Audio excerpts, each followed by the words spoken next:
Hello, it's good to see you.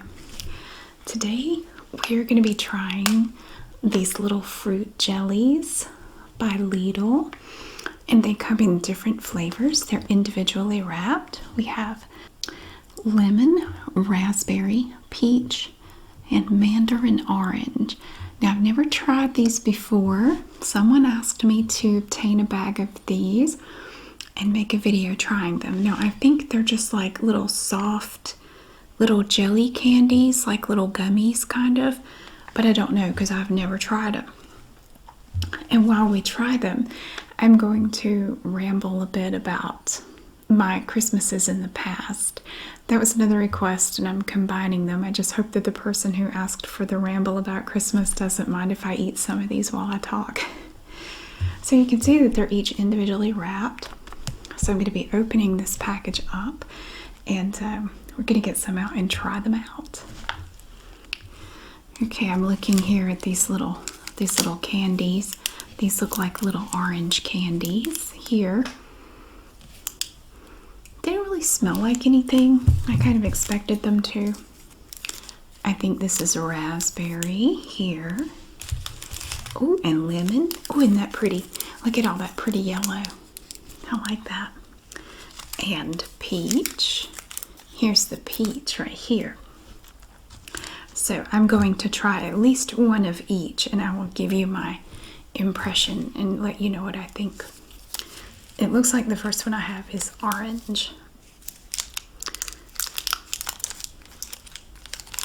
I didn't even know these were a thing, so I'm glad I was able to find them at my local Lidl. Now, they do appear to be coated in sugar. They're kind of sparkly, like they have sugar on them. They're a little sticky. I need a wet wipe.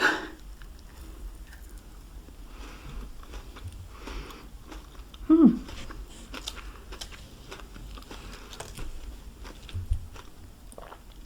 know what they remind me of?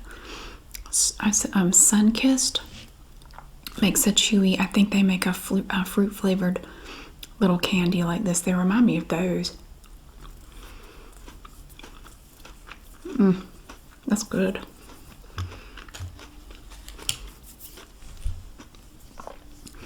It tastes like the little orange wedges, you know, they're like a jelly candy, and they're coated in sugar. I think several different companies make them though. And the next one I see here is peach. I'm going to try one of each and then we'll talk about Christmas. So it looks like this one's kind of clear. It just looks like a big sugar cube.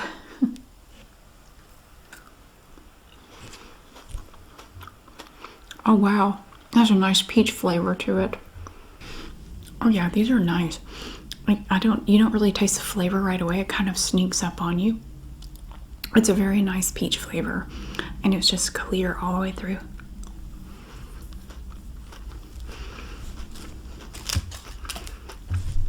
I'm wearing a Christmas sweater, see? There's a sparkly ornament on it. And fuzzy sleeves. I got this at Walmart, either last year or the year before. It was on clearance. I thought it was really cute. They didn't really have many Christmas sweaters this year. They had a couple, but I didn't like them very much. Let me try. Here we have a raspberry, which is red. It's a refreshing change from all the blue raspberry stuff. It's like a dark red.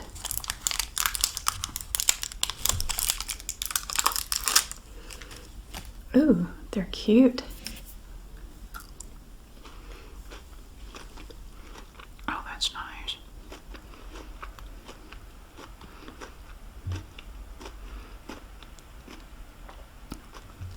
That's nice. That's really good. Yeah, these are really good. That's nice. And sometimes I find raspberry flavored stuff to be not great. These are actually good.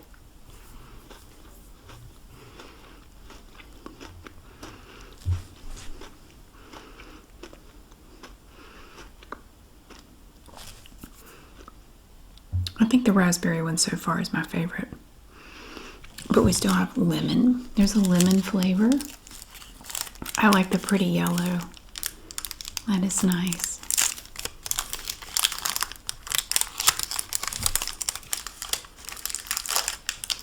Oh, it's so happy and yellow. Look at it. Ooh.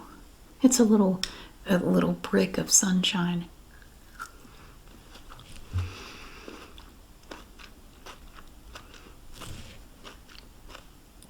Okay, that's my favorite. It tastes just like a lemon drop, but much softer.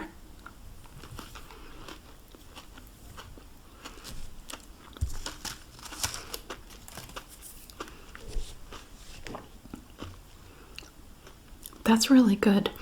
I love lemon drops, but they're just too hard. And I always end up crunching down on them. And I'm always afraid I'm going to damage my teeth.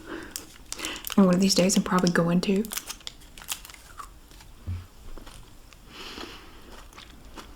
I'm not going to sit here and eat the entire time. I'd probably die if I tried to do that.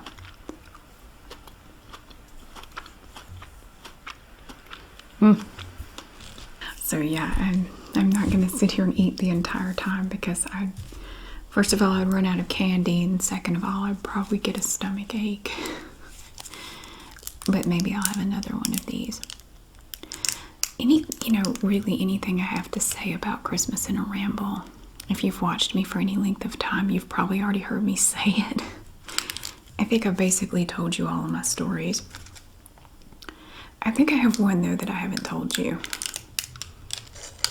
And it's not really a story. It was just basically an incident that happened around Christmas. And it's not even all that weird or anything. I just don't think I've told you.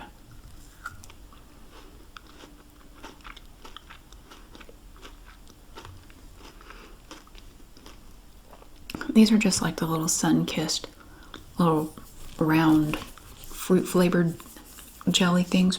It's just like that. They're very good, though.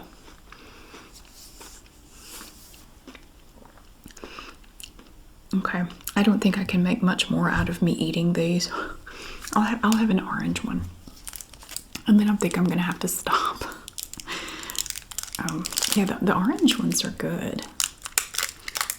They're actually all good. I like all of them.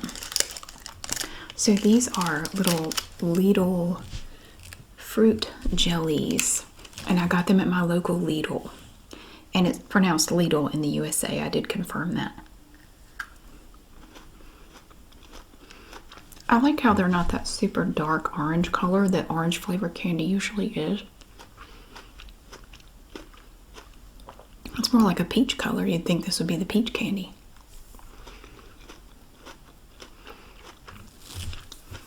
Very good. And they were cheap too. I think I got that whole bag for like $1. It was really cheap. So, I'm going to tell you about upcoming videos since we do have Christmas coming up Saturday. I was hoping to get a couple of roleplay videos done. But if you follow my vlog channel, Everyday Mary, I've been complaining a lot about my work. My day job has taken over my life. I've been working pretty much 7 days a week for the last month. I think I've taken one day off. And so I have not had the time or the mental bandwidth to really commit to any kind of role play video, which is why I have not done one. Okay, I'm gonna move the candy aside. So I'll put a timestamp in here. If you don't like eating, I'll try to mark this point. Okay. Christmas through the years.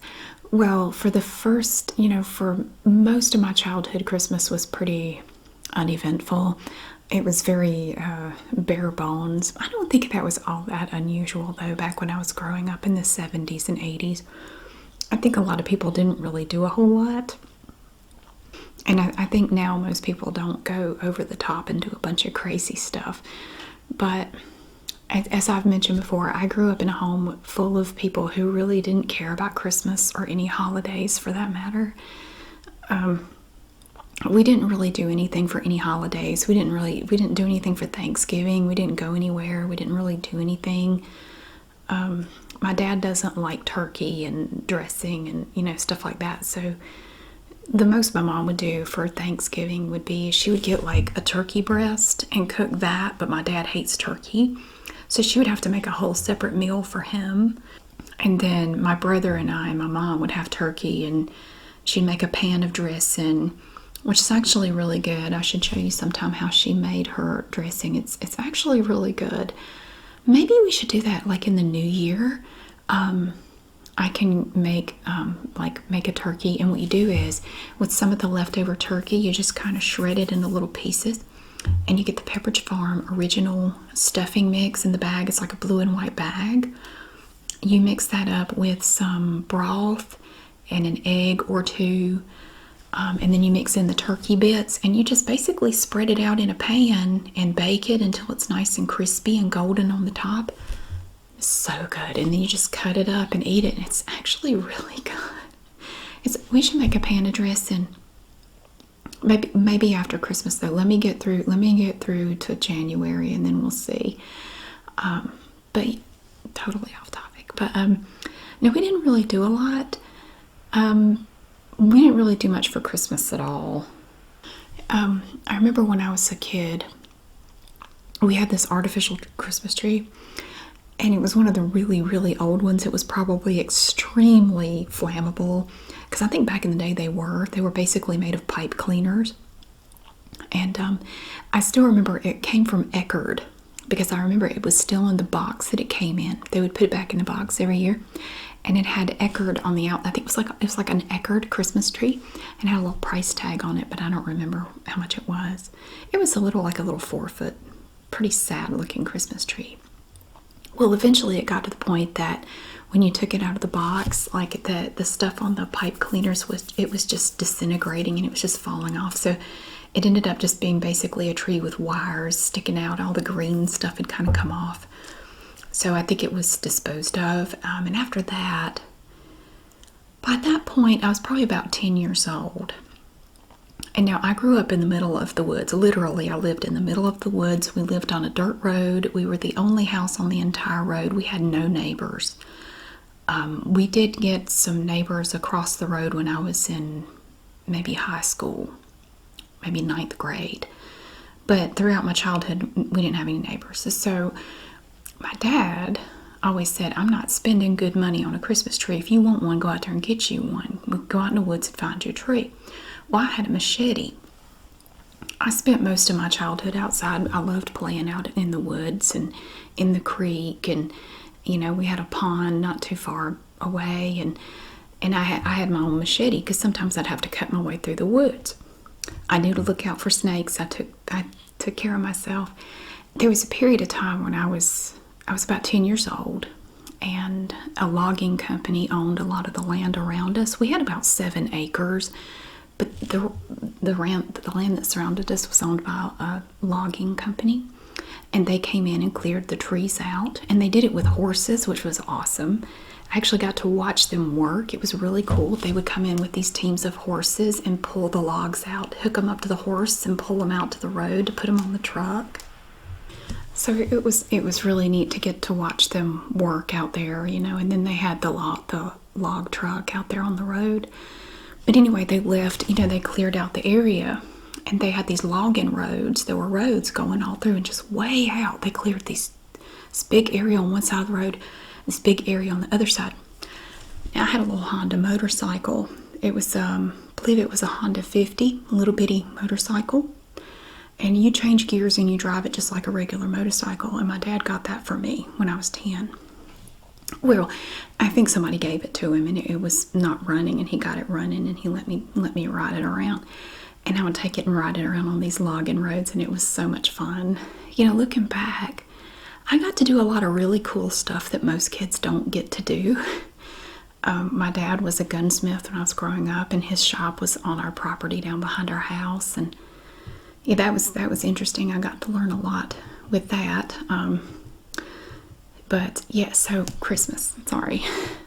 So what I would do is every year, usually around Thanksgiving, I would go out and just start looking for a tree that looked like it would work for a Christmas tree. I was off our property, but don't tell anybody. Normally I would cut something that would not be a tree they would be interested in anyway. It would be just like a random cedar tree or, you know, shortleaf pine. It wasn't like the trees that they had planted out there to cut anyway. They wouldn't have wanted this tree anyway. I tried to find cedar trees. And every year I would go out around Thanksgiving and just start walking through the woods if it was a nice day and I could go. I'd go walk around and I'd try to find a tree that looked like it would work. And every year the pickings got a little slimmer and a little slimmer. But my dad was adamant, like, we're not spending money on a tree. You go out there and get one. So I even offered up my allowance to pay for one. He said, no, you know, you go out there and get one. So I would find it, and usually I would wait. I wouldn't go get it right then, but I would remember where it was. Like, you go out, it's out there, okay. And then, you know, a couple weeks before Christmas, I would go out there and cut it down and bring it home.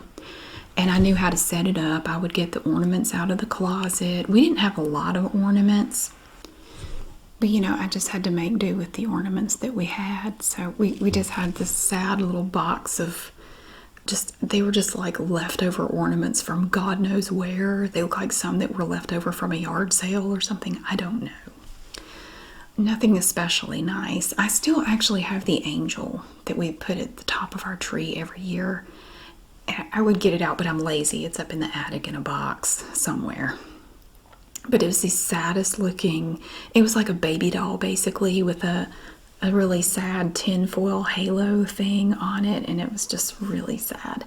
And you couldn't actually fasten it to the tree, so what we'd have to do is like thumbtack it up into the ceiling so it would hover over the tree somewhat. But the tree was different heights every year, so she was just somewhere in the general vicinity of the top of the tree. So I would cut the tree down and bring it home. And sometimes I had to drag it pretty far. I mean, sometimes I'd go so far out in the woods that I couldn't, if my mom called me, I wouldn't be able to hear her, which is actually kind of cool. It's like I'm way out here. And it would be so quiet. It was a quiet that in the city you never hear. It is a special quiet that you only hear way out in the woods, and it's really nice, especially if there's any snow, and it really kind of dampens all the sound down. It's the most peaceful calm. It's so nice. And I enjoyed going out to look for the tree, and going out and finding the perfect tree, but a tree that looked like it would work. Usually it was a cedar tree or a shortleaf pine. We also have longleaf pines where I grew up, and ponderosa pines and loblolly pines and white pines. We have several different kinds because the soil down where I grew up is kind of sandy, and all the pine trees like that sandy soil like what we have. So you get a lot of different evergreens that grow there. So I would bring it home, set it up, put water in the thing, and decorate it and make it as pretty as I could with what I had to work with. And so, yeah, we had the same ornaments every year and the same wrapping paper. My mom got this red and white striped wrapping paper somewhere at some place for a deal, and she bought a bunch of it. So that and funny papers. We would save the comics from the Sunday paper for the weeks leading up to Christmas, and then we would also use the comics, the ones in color, you know, the funny papers. We'd use that for wrapping paper too. And so I would decorate the tree. If I didn't do that, we wouldn't have had a tree. I mean, nobody else in my house cared if we had a tree or not. I was always so excited. You know, I wanted to have a pretty Christmas tree, and we had this one string of lights, and it was old. It was really old. We had two sets. There was this one set that we had when I was little, and it was the great big giant bulbs, but it was super old, and they would get really hot, like, you know, not something you would want on a flammable surface. They got super hot, and my mom was worried. I think she got worried when I think they were on the artificial tree, and they like melted part of one of the branches, or the wire melted, something like that's bad. And she actually got rid of them. So then the lights we had after that were just the smaller little multicolored lights, but they got really hot too.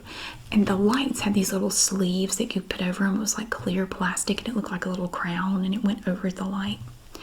But they got really hot too. I mean, I kind of worried about them a little bit, but not as much as the big ones. Man, they got really hot. So we just had to make sure not to leave the lights plugged up while we were away from the tree. But I always thought it was so pretty. I did back then what I still do today. I loved to go into the living room at night when it was nice and dark and turn all the lights off and turn the lights on and see how pretty the tree looks with the lights on it and everything. And we had tinsel, like that silver tinsel stuff that you could put on the tree, and I would have to save it every year. I would have to stretch it back out and put it in like a Ziploc bag or something to preserve it, because nobody was buying any new stuff for the tree. I would have to reuse it every year. But you just learn to make do with what you've got. But every year I was always really, really tickled. Like I would pop popcorn and string it up and put it on there like a garland. I like doing that. We had this big pot that we would pop popcorn in, and the whole inside of it was just black with grease, but it was just for popcorn. That's all we used it for. And I would make some and sit there with a needle and thread and make my garland to put around the tree to give it a little extra something. So I would do that every year. And I did that all the way up through high school, although when I was 16, I got my first job. I've been working since the week I turned 16, so that's 32 years. When I got a job, though, back when I was 16, I remember you could get Fraser fir Christmas trees at Food Lion for $19.99 each, and they were approximately 6 feet tall. So this was back in the late 80s. And you could get one for $20, and I would actually save up some of my money. I worked in another store. I didn't work there, but I would save up money and I would go buy a tree. So I would have a pretty tree. I always wanted a pretty tree. And I would buy one of those Fraser firs, and I even bought some extra ornaments to go on it. And I made it really pretty, and I don't think anybody in the house really appreciated it or even really noticed it. But it made me happy. I loved it. I thought it was great. And I made several promises to myself as a kid. And one of the promises I made to myself was that when I was an adult, every year to the best of my ability, I would have the Christmas tree I wanted every year, if at all possible. That I would have a tree that I liked, and I would have a home that I was not ashamed for anyone to see. Because I didn't really have that growing up. So I said when I'm an adult, I'm going to have a home that I can be proud of. And I think I've done that too, so that's good. But so Christmas throughout my childhood, it was good though. It was good. We never really got a lot. I didn't care. I was just so excited to find out, what am I going to get? We didn't do Santa in my house. My mom didn't do Santa. She said that she grew up being told that Santa was real, and then when she found out Santa wasn't real, she was devastated. So she decided not to do Santa at all with her kids.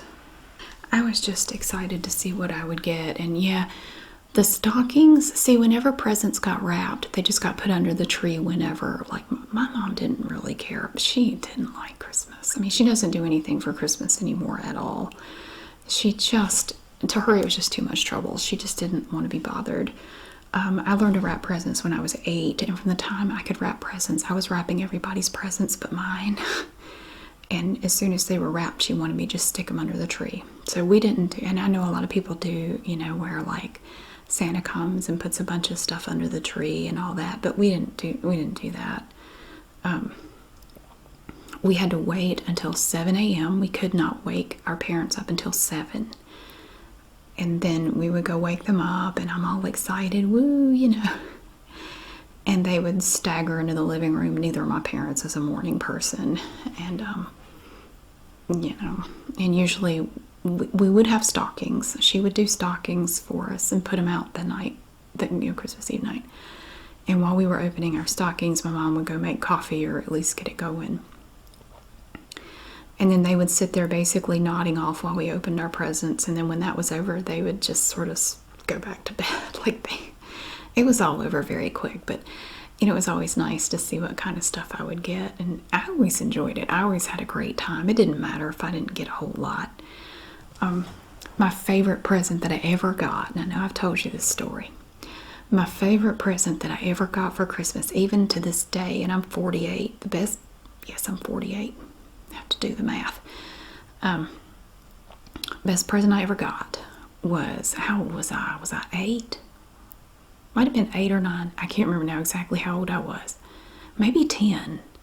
I don't know, but anyway, I wanted a Barbie dream house for Christmas. I knew it wouldn't happen, but I circled we'd get the Sears Wish book every year, and I would circle the dream house. I circled the dream house and the townhouse, the Barbie stuff. But I still remember the dream house was I think it was like $160, and I knew there was no way. And the townhouse, I think, was like $120, and there was no way that was going to happen. No. But, I still wanted it, so I circled it. And so that Christmas morning, I opened my presents and everything, and my dad's sitting there drinking his coffee, and he said, "Why don't you go out and feed the dogs?" One of the things about living in the middle of nowhere was people were always dropping off dogs and cats and litters of puppies and kittens at our house. It happened all the time, which was heartbreaking because we couldn't keep them all, and if we couldn't find homes for them, we'd have to call the pound to come get them. But we did keep some, and we always had a different mixture of just dogs and cats, just, at our house, and most of them were animals that people had left at our house. And my dad said, "Why don't you go out and feed the dogs?" So I opened the door to go out and feed the dogs.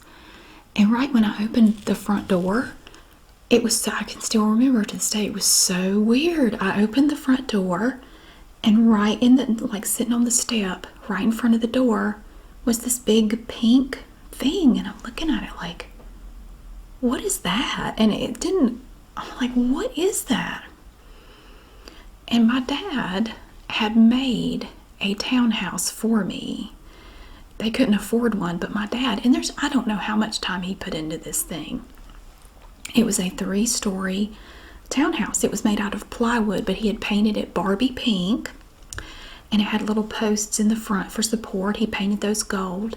It even had pieces of linoleum cut to fit the floors, and it made an elevator that you could pull with a string going from each up to the floors and everything. And I'm just standing there looking at this thing going, I don't remember if I fed the dogs or not. I'm sure somebody did, but I forgot about it. I was just amazed at this thing. And attached to it on the side, he built a separate little thing, but it was attached on the back. It was a stable for my Barbie horses. I think I had 3 Barbie horses. He made a stable for my little horses right there, and it also had linoleum on the bottom and was painted and had a little fence in the front that was gold. And there was a divide between it because my room had a sliding door on it. It's like those barn doors that people are so crazy about now. It was a sliding door, and there was enough room to he measured everything. He thought of everything. He measured it because my room was small, but it was made to fit right inside my room where the door would shut. So if I wanted to play with the thing, I'd have to open the door, but it was, but the house itself would be in my room. That was the best present I've ever gotten in my life. I was blown away by that, and it was cooler than the real thing. It was nicer. It was bigger too. It meant so much to me, and to realize how much work and thought went into making that. I mean, he had been working on it for weeks. I found out later he started on it weeks ahead of time. And it's funny too, because I realized looking back, and he reminded me of this too. He said, "Don't you remember that time we were at he has a friend who did woodworking type stuff. And we went over to see him one day, and that was where he actually built it, and his friend helped him with it. And it was in his friend's workshop. And he said, "Don't you remember that day?" Because I went over there with him. He said, "You saw it. You just didn't realize what you were looking at." He told me it was going to be a set of bookshelves for somebody else. And it looked like it was going to be bookshelves. And then he had some pink paint. There was a can of pink paint. I don't remember if he had painted it or not. Oh, Evie wants in. I gotta let her in. I remember seeing the pink paint and asking him if I could borrow it. I said, "It's Barbie pink. I would love to paint I wanted to paint something with it. And he said, oh, I don't know. It belongs to my friend here, and I don't know. If there's any left over, he's using it for something. If there's any left over, he might let you have it. I bet it was hard not to crack a smile saying that, not to realize that it was for my Barbie house, which I was looking at as I was talking. Yeah, I would have never guessed in a million years that was going to be for me. I mean, that was just the coolest present I've ever gotten in my whole life. It was like, in A Christmas Story with the Red Ryder BB gun. It was like that. It really was. It meant a lot to me. So getting that, I think, is my favorite Christmas memory. That was really great. Let's see. Christmas after I left home at 17, and I graduated and went off to school, went off to college. When I was in college, let me think, my freshman year, I actually did not work for the fall semester because I had no car and I had no way to get around. I think I went home that year for Christmas, and I was with my mom. My parents had split up not too long before that, and I stayed with my mom for Christmas that year, and I don't remember what we did. I probably got a tree because I'm pretty sure she didn't have one. She doesn't get a tree or do anything for Christmas. After that, I got a job at Eckerd's, one of the Eckerd's drugstores in Wilmington, and we had a location that was open every year on Christmas Day. And back then, they were basically the only store in town that was open on Christmas Day. And I volunteered to work every year. They were open from 9 to 5 every day on Christmas, every Christmas Day. And you didn't have to work. I mean, it was just volunteers, But I volunteered to work because if you agreed to work Christmas Day, you got paid triple time. And back then, I was only making $4.25 an hour. So I needed the money. I was working and going to school, and I tried to borrow as little as possible every semester. So I worked to try to pay for as much as possible. So I'd work all day. I wouldn't even take a lunch break. Like, I'm working all day. I want every penny I can get. And my mom would actually come down and stay with me. She would come down like the day before, and then I'd work all day and she'd just hang out at my apartment. And I was living in a condo for part of that time, and then I moved into an apartment, like a single apartment. But she would come down and stay with me. And then when I got off work, I'd come home that evening and we would open presents, and I'd make dinner. I'd make something special for dinner, and we'd just spend a day or two together, and then she'd go back home. That way, she could hang out with me. My brother was in the Navy, and he was literally just all over the world. I mean, he was always somewhere else. I don't think he got to come home for Christmas for a long time. He was always somewhere. So she'd come spend Christmas with me. And then I worked 3 Christmases in a row at Eckerd's, and then I graduated. And that's when I moved. I actually moved to Greensboro not long after that. And again, my mom would come see me. And I remember the first time I saw snow on Christmas Day.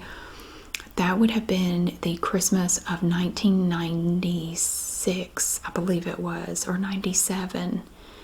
And it was just a dusting. I woke up Christmas morning and there was a little dusting of snow on the ground, which you don't really see around here. We don't get a lot of snow here. But I woke up, I saw that, I said, that counts. That counts. There was snow on Christmas Day. I had never seen snow on Christmas Day before. So, yeah, I would have been, 23, 24 years old. I'd never seen it. I didn't see it again until I lived up north of Chicago for about a year. And every day was a snowy day up there in the wintertime. So it snowed on Christmas, but that wasn't all that unusual. It snowed.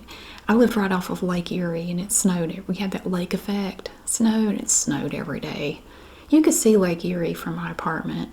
If you stood on tiptoe in the living room, you could see it. You could see part of Lake Erie. But yeah, so that was Christmas then. And then, it's funny because when you get married and you have kids, it's just kind of a blur. Like everything speeds up. It's like life is on fast forward. And it's just a blur of kids and toys. And it's so exciting. I have enjoyed so many Christmases in so many different ways with so many different people. And I still love it. I still look forward to it every year. I get excited. I think about, like now I go downstairs and I've got all my presents under the tree. I don't put them down there Christmas Eve night. I do like my mom did. When they get wrapped, they get chucked under the tree. And I go by there and I see all these presents and I think, oh my gosh, my kids are going to be so excited. They don't know what that is. They don't know what that is. They have no idea what that is. I love finding things that I think they'll like. And so I get excited. I'm always excited. I'm usually the first one up on Christmas Day. I think I had to wait. Well, I only had one kid here last year. My older son ended up with COVID and had to stay at his dad's house like the entire winter break. So last year was the first year I didn't get to see him at all on Christmas Day. It was really sad. So he ended up, because of quarantine, he ended up basically staying at his dad's the entire winter break, which sucked. But so I didn't get to see him for Christmas last year. So I just left everything up until he came back. Like I left all his presents under the tree and left the tree up, and he didn't come back until like January 4th or something like that. So I had to wait. But he got to open his presents late. Evie's sitting on the edge of the bed purring at me. And she likes to knead the blanket. I almost forgot to tell you the one story I don't think I've told you. And it's not really anything crazy or anything like that, but I remember this was back, I was probably about maybe 10 or 11 years old. And my dad was in the Navy Reserves pretty much throughout my childhood. So 1 weekend a month, 2 weeks a year, he would go do stuff with the reserves. Well, he had a friend who lived maybe about an hour away from where we were, who was also in the Navy Reserves, and he was great. I knew him, all throughout my childhood. I knew this guy. He was really funny, and so he and my dad were friends. And sometimes we would get on my dad's motorcycle and we would go out for a drive, like on a Saturday or Sunday or whatever, and we would end up sort of meandering over to this guy's house. We just stopped by and see if he was there. We were just out riding around. And I gotta give these people names, and this is not their real names. We'll say his name was George, and his wife's name was Georgina. That's not their names, but we'll just say George and Georgina. Now, George and Georgina had 2 kids. They had a boy who was maybe a year younger than me and a girl that was like a year older than me. So I was kind of like in the middle of their ages. And now, George was really great. And usually when we went to his house, we would go hang out. Like he had this big, like a workshop back behind their house. They had a really nice house. And he had this big workshop in the back. And it seemed like he spent most of his time back there. And I think I know why. So usually if we stopped by to see George, we would just hang out in the shop, and I would just hang out back there. But sometimes like they would, like if they wanted to talk about something they didn't want me to hear, like grown up talk or whatever, they would say, Mary, why don't you go in the house and play with the girl, Okay. And their daughter was nice. We didn't really have anything in common. She was nothing against her, but she was like more prissy and kind of, I don't know, like I was kind of a tomboy. Like I was always dirty, and I'd wear like my brother's old clothes, and she was just kind of like prim and proper and always super cute and put together, and she was just more prissy than I was. So I always felt kind of uncomfortable around her. But if they told me to go in the house, I'm like, okay, but that wasn't the real reason why I didn't like going in there. Okay, Georgina, she was something. Now, this woman kept everything in her house absolutely immaculate.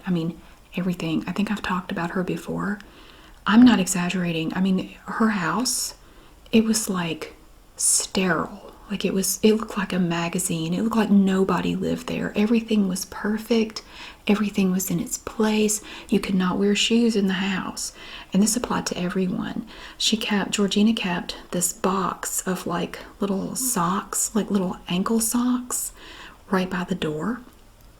You had to go in through the garage, take your shoes off, leave them in the garage, put the socks on over your socks. That was all you were allowed to wear in the house. Whether you were a guest or a family, everybody had to do it. And so, like, I always had like dirt under my fingernails, like I was just a scrappy little, I always felt so dirty whenever I went in their house. I was afraid to touch anything. I was afraid to sit down. Not only that, it was super intimidating to go in there. Like, I felt so unclean. The carpet was white. The linoleum was white. The furniture was white. Everything was just this stark white. I mean, everything. Every surface was completely spotless. Didn't matter what it was. And I was so uncomfortable going in that house. Like, I was afraid to sit down. I was afraid to touch anything. Like, I am not worthy of this house, okay?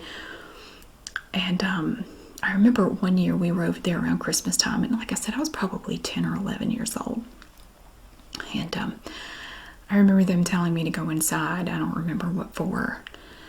And my dad hated going in there because he was like, I am not putting socks on to go in there. So I can only remember him going in there like twice in all the years that we would go there. He would just stay in the shop. Like, I am not interested in going in there. But I had to go in there, and it was around Christmas time. And that was the only time I ever remember seeing any decorations for Christmas. They had up this tree was probably 10 feet tall, this huge white artificial tree. It was massive, but the house was big, and they had like these vaulted ceilings. Really pretty house. Really uncomfortable to be in it though. This huge white tree, and it was decorated all in red ornaments, but all the ornaments were identical, and they were placed perfectly, like all the way around. And the Christmas tree skirt was red and white. There were gifts under the tree. They were all wrapped in red and white paper. They had red and white bows on them. All the decorations were red and white. It was the most sterile Christmas decoration I've ever seen. Like, wow. I mean, there was not another color. Everything was either red or white. Everything. And it was just jarring. I mean, when I think of that and compare it to what our Christmas tree looked like. Our Christmas tree was whatever I dragged up out of the woods and put some sad little busted ass ornaments on.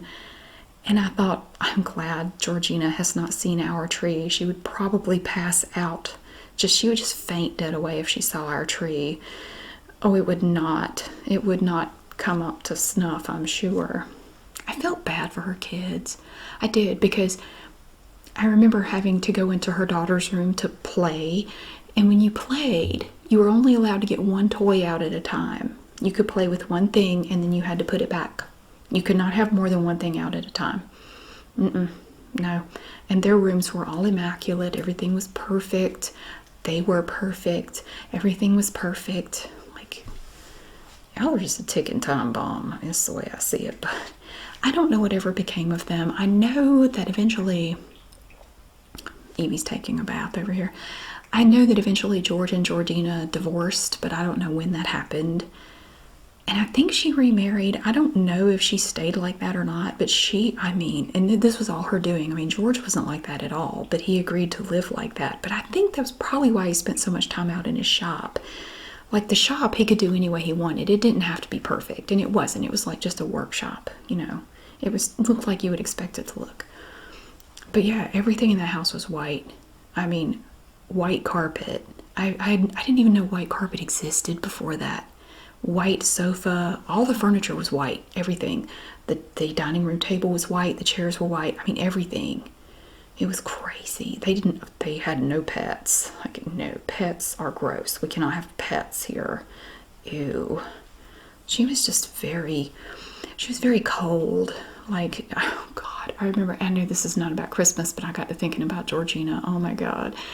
I don't remember why, but one time she came to our house. I will never forget the look on her face when she walked in the door. It was like thinly veiled horror. It was like a tight little smile, but you could see in her eyes she was going, oh my God, I do not want to be here. Because I lived in a little cluttered house. It wasn't dirty, but it was very cluttered. And I remember her sitting on the sofa, like she sat on the couch, just on the edge of the couch. She was bolt upright. She would not sit back. She would not touch anything. She just kind of had her hands like this. And I think my mom asked her, do you want something to drink? And she just went, no. Like, oh God, no. Yeah, so I will never forget her Christmas tree and how perfect it was. But it was, honestly, it was like everything else in her house. It was perfect. It was pretty, but it was completely devoid of any joy or spontaneity or anything. It was just very precise and very, very perfect. Everything was in place, and it looked like about the kind of tree I would imagine her putting up. She was probably up there with a tape measure and a level, making sure everything was perfect. And, wow. But yeah, stark contrast from the Christmases at my house. So I feel very fortunate. I feel blessed, for lack of a better word. Like I've had a lot of good Christmases. I haven't had many that I would say were bad or sad in any way. I can always find joy in something, even if, you know, if I have a Christmas where things are not going great, and I've definitely had those. I can always go somewhere and find some pretty lights to look at and nice decorations, and it cheers me up. It makes me happy. Listen to Christmas music, and I always play John Denver and the Muppets Christmas album, which I convinced my mom to buy on 8-track when I was a kid when it came out, because I love John Denver and I love the Muppets. So I loved anything they did together. I begged my mom to buy the John Denver and the Muppets Christmas album, and she bought it on 8-track, and we had an 8-track player in the house, and I listened to that thing over and over. And now I have it on CD in my car, so whenever I'm going anywhere I can listen to it. And it almost makes me nostalgic. Like I get choked up just listening to it. It's I don't know, just something about, you know, childhood and fond memories. And I remember it was always exciting every year to get that 8-track out and play it, because my mom would get sick of it. Like, I don't want to hear that anymore. And we would have to wait until like a couple of weeks before Christmas before we could start playing it, because she got so sick of it. So, but whenever I got to hear it, that meant Christmas was close. Christmas was coming. It was so exciting. And I just love Christmas. I do. I love it. And I can't believe it's almost here. I'm still watching my Christmas movies when I have time. And I've still got a few more that I have not watched yet. But I have enjoyed some wonderful Christmases, and I hope to have many more. I hope to have many, many more. And yeah, that's just a little bit about my Christmases. Yeah, I hope that you are having a great holiday season, whether you celebrate Christmas or not. I hope it has been a great time for you. It's now winter officially, and there's a lot of beauty and magic in the world. It's there. Sometimes it's hard to see it. Sometimes it's hard to remember it's there, but it's there. And I look forward to so much more. It's not about presents or anything like that. Presents are cool, but it's just the magic and the joy of it all. I've always loved it. Even if I grew up with 3 Grinches, that's fine. I didn't care. It didn't dampen my spirit. I know I got on my parents' nerves. I know I did, because I was like Buddy the Elf for like a whole month leading up to Christmas, and I know it drove them crazy. But it didn't dampen my spirit a bit. Mm-mm, not at all. But I hope that you have a wonderful holiday season, whatever you're doing. If you're not doing anything, I hope you just have a fabulous wintry month wherever you are. Thank you so much for watching, and thank you so much for being here.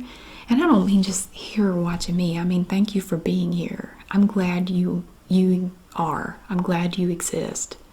And thank you so much for hanging out with me and spending time with me. I hope that you have a wonderful day and that your holiday season is just awesome.